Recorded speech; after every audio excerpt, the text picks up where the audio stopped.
আয় এখানটায় দেখ কেমন করে শুয়ে আছে। রাধা কি খবর?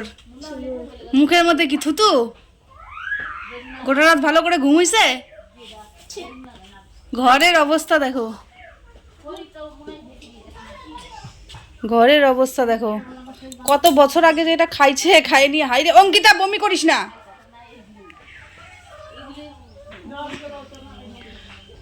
নিচে কি দিয়ে শুয়ে আছো? কি দিবা ওকে ঠান্ডার মধ্যে? ঠান্ডা ঢাকার জন্য যে কিছু দেওয়া হবে, ও তো সেগুলোর মধ্যে পায়খানা টাইখানা করে এক করে দেয়। ওকে তো কিছু দেওয়াও যায় না। অনেক ক্যাথা কাপড় এরকম ফেলে দেওয়া হয়েছে।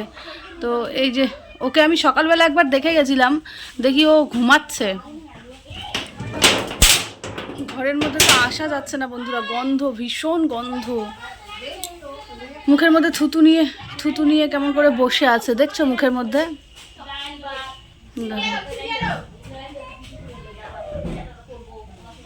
খাওয়া হয়েছে কিছু?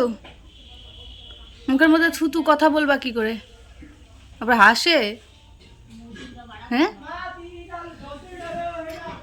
তোমরা ভাববা যে হচ্ছে কি ওকে কিছু দেওয়া হয় না, ঠান্ডার মধ্যে ও ওরকমই থাকে, কিন্তু না, অনেক কিছু দেওয়া হয়েছে, অনেক কিছু, যেগুলো সব নষ্ট করে, সব নষ্ট করে। ওই যে দেখো এক গাদা নিচে জামা কাপড়, হ্যাঁ, ওই যে সব ফেলে দেয়।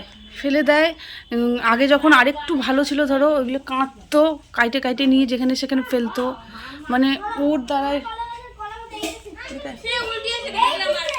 এখানে আমার পেছনে দাঁড়াবি। দিদিভাই রান্না করছে, রান্না করলে পরে ওকে খেতে দেয় সবাই।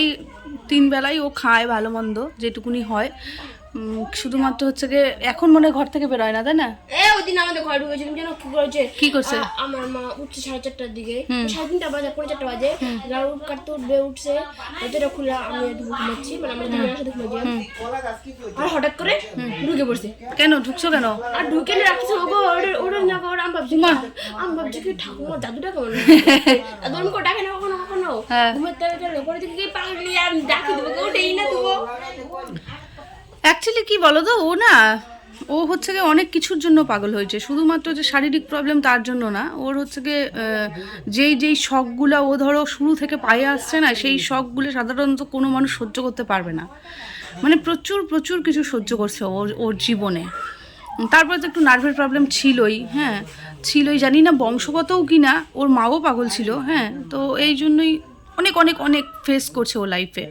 ওর একটা বাচ্চা যেটা আমাদের বাড়িতে থাকে, দেখোই তো, কমলিকার হচ্ছে গিয়ে 1 বছর বয়স কি 1.5 বছর বয়স, তখন ওর বাবা মানে বর মারা যায়। বর মারা যাওয়ার পর তারপরে তো বুঝতেই পারছো, শ্বশুরবাড়িতে উঠতে দিল না, শ্বশুরবাড়ি থেকে চলে আসলো মুখ ঝামটা খায়, শাশুড়ি আর উঠতে দেয়নি, বরের ডেথ সার্টিফিকেট সব কিছু পুরাই দিছে। এখানে আইসে নিয়ে কোনো রকম ছিল। তারপরে এই যে এই ঘরটা দেখছো, ঘরটা কোনো রকম ওকে হচ্ছে গিয়ে মানে থাকার জন্য করে দেওয়া হয়েছিল। যখন ও সুস্থ ছিল তখন কাজ করেই খেত, মানুষের বাড়ি কাজ করেই খেত, কিন্তু পরের দিকে আর পারলো না। আর ও একটুখানি বললে হাস্যকর, ও একটুখানি বিয়ে পাগল ছিল। বিয়ে করবা? হ্যাঁ করবা? এখন কিছু বলে না, কিন্তু এক টাইমে খুব ছিল বন্ধুরা, জানো, খুব ছিল, খুব। মানে বিয়ের কথা বললে পরে সেখানে যেগুলো কাজ করতো সেগুলো টাকা খরচা করে দিয়ে চলে আসতো। তো ওকে হচ্ছে গিয়ে কি বলবো, তো তারপরে এই যে এখন পর্যন্ত মানে এইরকম আছে। এখন হচ্ছে গিয়ে মানে বোঝেও না, এখন কিছুই না, এখন মুখ ঝামটা দাও, ঝাঁটা মারো, যাই করো না কেন। একজন বন্ধু বলেছো যে ওকে যেন ভালো রিহ্যাবে পাঠানো হয়, কিন্তু কে পাঠাবে রিহ্যাবে? পাঠাতে গেলে তো টাকা লাগবে, কিন্তু ওর প্রতি তো কেউ 1 টাকাও খরচা করবে না, কেউ 2 টাকা ওকে খরচা করবে না ওর প্রতি। ওর আরেকটা মেয়ে ছিল বন্ধুরা, জানো, মানে ওর বাচ্চা যখন বর মারা যায় তখন পেটে নিয়েই মারা গেছে, ওর পেটে ছিল একটা বাচ্চা। তো তারপরে হচ্ছে গিয়ে সেইটাকে একজনকে দেওয়া হয়েছে, মানে ও তো পালতে পারবে না, অনেক জীবন হিস্ট্রি আছে ওটা অত এখন তো ডিটেল বলতে পারবো না। তো এই যে ওঠেও না বিছনা থেকে এখন ইদানিং, এরকমই আছে। আর যে হারে ঠান্ডা পড়ছে, মানে শুধু কাঠের উপর শুয়ে আছে, খারাপও লাগছে, কিন্তু কিছু করার নেই।